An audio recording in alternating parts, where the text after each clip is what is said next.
Hey everybody, David from Flash by V-Cyclonaut here. Just going to do a quick video on, I'm going to give a full review on the gsx-8s and also go over what I do for break-in. So I got about 110 miles on the bike. I've had a few decent rides on it, really been evaluating it. Really happy with the bike. Some things that I need that I can improve, but we'll go over that in a bit. Doing my normal break-in procedure, which is after about 100 miles. I just changed the oil. I used the non-synthetic motorcycle-specific oil. In this case, it was Yamalube because it's what they had. Changed the filter. I've gotten about 4 or 5 heat cycles on it. And I varied the RPMs the whole time I was riding it, basically, driving anybody around me insane, thinking that I was nuts. Maybe I am a little bit, but that had nothing to do with it. And then I'm going to swap places out with it on the MT-07 that's on the dyno, and I'm going to put it on the dyno and finish the last few heat cycles and really seating in them rings before I get some baseline dyno runs, so that we can be sure that our baseline runs are a true baseline and not depressed a little bit because it's not fully broken in and the rings aren't fully seated. So let's go with the review. I'm going to start with what you see the most when you're riding, and that's the dashboard. And this is a really nice, bright TFT display. There's a mode button over here on the left that you push, and it allows you to adjust traction control and drive mode. We'll talk about them in a bit. I like it's got a fuel gauge, really cool, nice bright gear indicator. I love the dial-like tack. Even though it's digital, it's very easy to read, and I have no problems with it. Only small gripe is that I would much prefer an outside temperature instead of a battery voltage, and the battery voltage isn't switchable. Like, I don't think I've ever really truly looked at my battery voltage on a gauge. I guess now that thing's staring me in the face all the time, I will know if I start to have a bad battery. But very nice display. I'm very, very happy with the display. Second thing, we're going to talk about the looks. I mean, and looks are subjective, and I really like lines. I like things where lines match up, where angles match up, and you don't have anything really protruding off that looks like it doesn't belong there. I think Suzuki did an excellent job. The only thing to me that's an eyesore is like on all bikes, but this takes it a next level up because the tail light's integrated into the rear fender eliminator. I've been checking out what's available. It looks like TST, another small American business, I like to always support small American businesses if I can, is developing not only a fender eliminator, but an integrated tail light that is going to go up into there, which I think will really, really set this bike off how it looks. Stock exhaust, not too bad looking. It's kind of out of the way, nothing, horrible, no big cans or anything like that. The catalytic converter is well hidden, so I think they did a good job with that. The covers look good. I don't really see anything that sticks out to me, like I'm saying, as a sore thumb. And I really like the front end. It's really tough looking. The angles on where it says 8S match really well up with that front headlight. Rode it a little bit yesterday. It was starting to get dark, and the headlight works really well. So I do like that part of it. One thing that's big for me, the bike, when I have passengers, I have a Kawasaki H2SX, so when my wife's with me, that's the bike I always ride. So I don't need passenger pegs, and I like that these are actually, you can unbolt them from the back, which will clean up the look. So taking off those passenger pegs, putting a rear fender eliminator with the integrated taillight, and I really think this will make it really look nice. Next thing I want to talk about is the brakes. I am quite impressed with the brakes. Nice radial calipers here, which means they bolt top and bottom, so that gives you a lot more rigidness as opposed to the old style non-radial mount front brakes. I really think they have excellent power and excellent feel. Very happy with the front brakes. It's a of course, this is an entry-ish level bike, so it's not a radial master cylinder, so there is room for improvement there. Of course, no stainless steel brake lines, but both the front and back brake I found strong, easy to modulate, and I think would be satisfactory to more than just satisfactory, very good for most people that are potentially looking at this bike. Fit and finish, it's my first new Suzuki in a while, and I'm happy with it. Like I said earlier in my other video, everything being blacked out is nice. The handlebars being blacked out, the mirrors, everything looking black. The only thing really silver on my bike is the forks, and notice there are upside down forks. So I got my biggest complaint is so far is just that I can't reverse the shift pattern. I run GP shifting on mine, and there's just no way that I can see, unless somebody comes out with rear sets, that I'm gonna be able to make this reverse shift, which for most people is not a big deal. For me, since I run all my other bikes, GP, I'm fine when I'm just tooling around, but if I start to get aggressive, then my mind reverts back to the GP.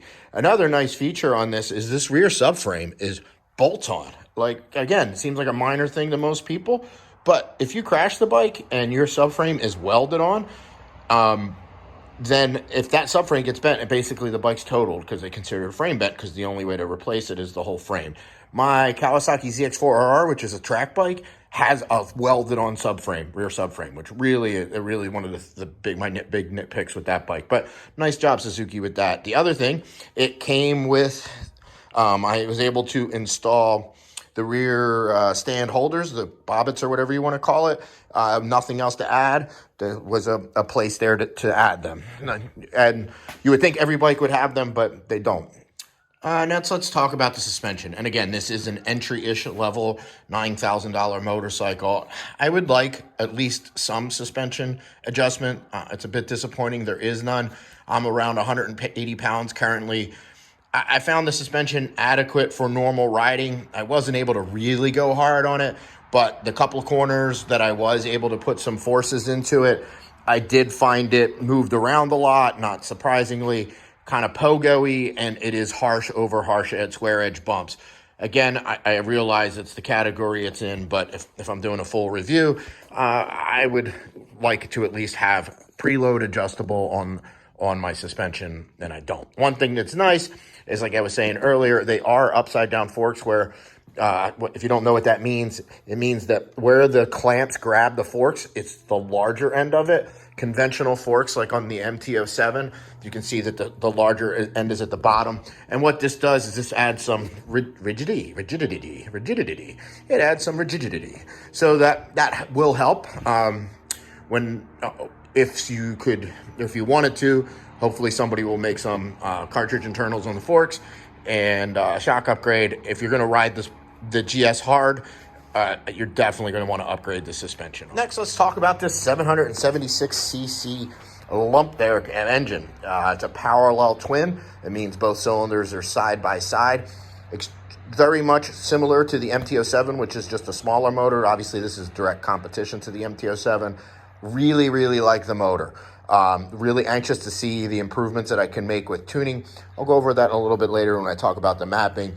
But the motor has a really healthy torque curve, pulls pretty cleanly from very low RPMs, has a nice surge in the middle, and zings right up to the top. In the lower gears, it's easy to bang into the rev limiter because it revs up that quick. I did a couple pulls. I live in the Pacific Northwest now, not in Florida. In Florida, I could always used to be able to do some top-end runs. Not that I would do one with a brand new bike.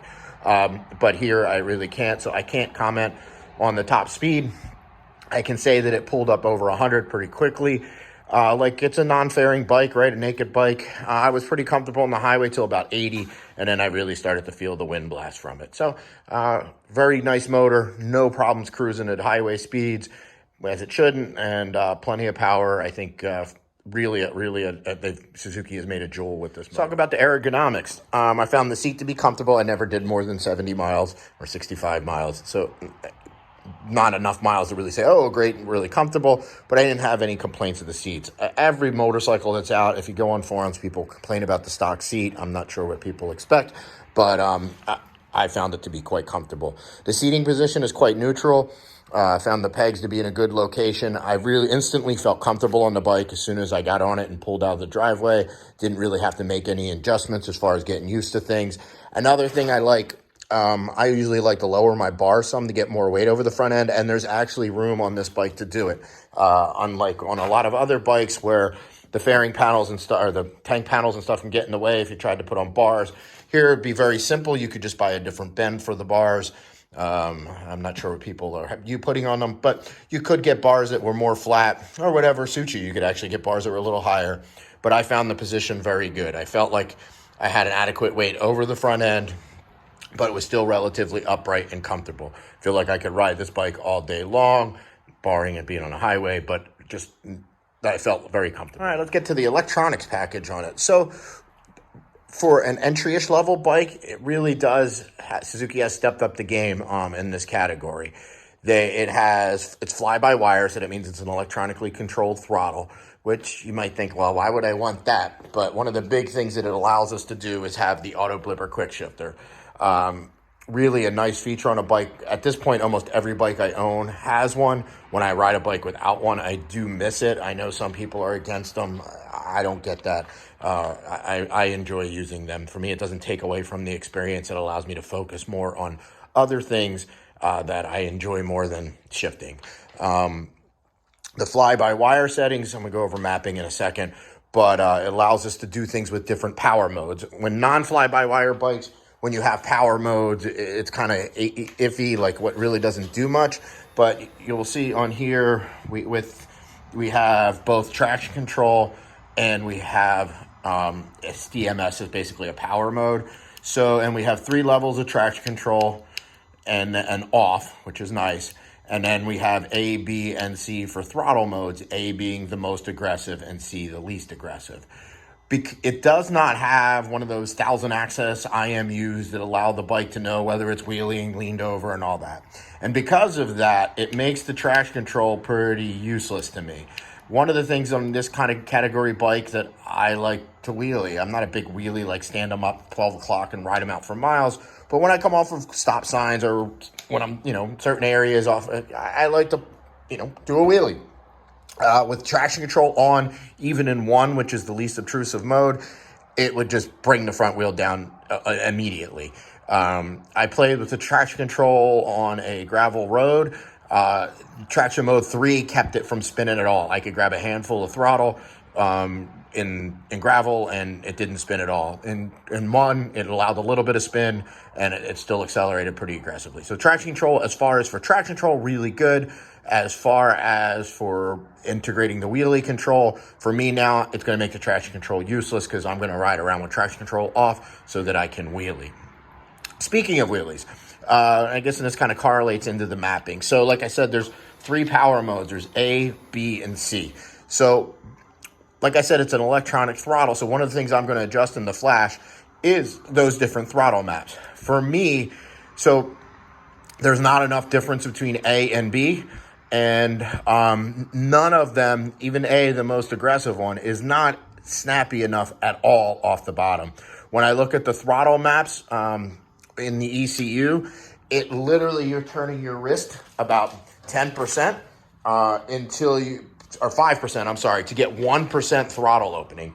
And then to get 10% throttle opening, you got to go to all the way to 20% wrist. And you would say, why would they do this? Well, the reason they in my opinion, that they did this is one of the complaints you always hear about fly-by-wire bikes, and one of the things that with Yamahas that are notorious is the really abrupt on and off throttle. Well, the gsx-8s is not really abrupt on and off, but to achieve that, they made the initial throttle opening so soft that for me, there's just nothing going on in the beginning of the throttle. And what this does is, with this motor, like I said, the motor is awesome. This bike should wheelie in second gear with traction control off easily. It should just grab a handful, it should come right up, but it doesn't. You have to put it in first gear to do throttle wheelies. Now, if you're a wheelie guy, I'm sure you can clutch it up, or in second, probably even third. But that's not me. I just like to do little throttle wheelies, and it should do them with no problem. My MT-07 will loop itself in second gear if you grab a handful of throttle. The front wheel doesn't even want to come up. And a lot of that's the mapping. So I think there's going to be a large improvements to be able to make in the throttle mapping. To do that, though, and make the bike not harsh, then I, of course, will have to make improvements in the fueling. So you can still feel when you roll off the throttle, the bike fall down. As you get to way before you get the throttle closed, and then you can feel when you're rolling back on it, nothing happens, and then you get a bunch of not a bunch, but a burst of power. It's most notable below like 6,500, and this is normal also. So this is from obviously EPA fueling, right? So you got to be EPA compliant. To do this, it has a narrow band O2 sensor. O2 sensors on these motorcycles are not to help compensate. They're purely emissions device, and they're what's mostly responsible for that lean part throttle fueling. So going through disabling the O2 sensor, Usually doesn't mean you have to pull it, but we'll do some testing. And fixing that lean fueling will allow me to make those initial throttle maps more aggressive and make the bike more like I would like it. My initial thoughts on the throttle mapping is I'll probably take where A mode is and make it more aggressive initially and keep the rest of the throttle, because the throttle's pretty good once you get to about 25%, 30% throttle. B mode, probably keeps pretty much where it is, maybe just speed up the initial a little bit, but we'll see. I like to make the modes more separate. Like I'm saying, A and B feels very similar to me until you're well into the throttle. And C mode feels pretty good as far as for a rain mode or somebody with less confidence or somebody with less experience.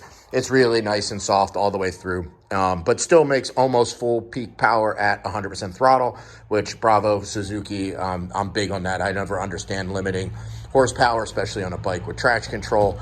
If I don't want 100% throttle, I won't ask for 100% throttle. So that's how I always set up my ECUs. So thanks for watching, guys. Now I'm going to, like I said, going to take the MT-07 off the dyno, put this in its place. I guess real fast, let's do a comparison between its natural rival, which will be the MT-07. So the gsx-8s is $8,850, $8,850, with the MT-07 being cheaper at $8,200. So for the extra $650, you get basically 90 extra cc's, which by riding it, I'm positive we're going to see the motor is going to be significantly stronger than the MT-07, and I would expect that, right? I mean, you say 90 cc's, it doesn't sound like much, but when you're talking 700 cc's to begin with, it's like 12% bigger motor. So I expect those bigger numbers, especially once it's tuned. Weight-wise, the MT-07 is nice and light. It rated at 406 pounds, with the gsx-8s rated at 445 pounds. So you get about 40 pounds. You gain about 40 pounds with this bike, with the electronics, the larger motor, and on all that stuff. For me, if I was in the market for the two of them, it would be the 8S all day long. Suzuki's really done a great job. I think Yamaha's going to have to step up their game with the next MT-07. I'm sure Yamaha will still sell a lot of MT-07s, but if it was me in the market, I think this is just a better all-around bike and offers more room for growth and just all that stuff that's with it. So thanks, guys, for watching. I'll be having my baseline dyno runs up in a couple days. Remember to hit that subscribe and like button for more motorcycle-related content. Take care.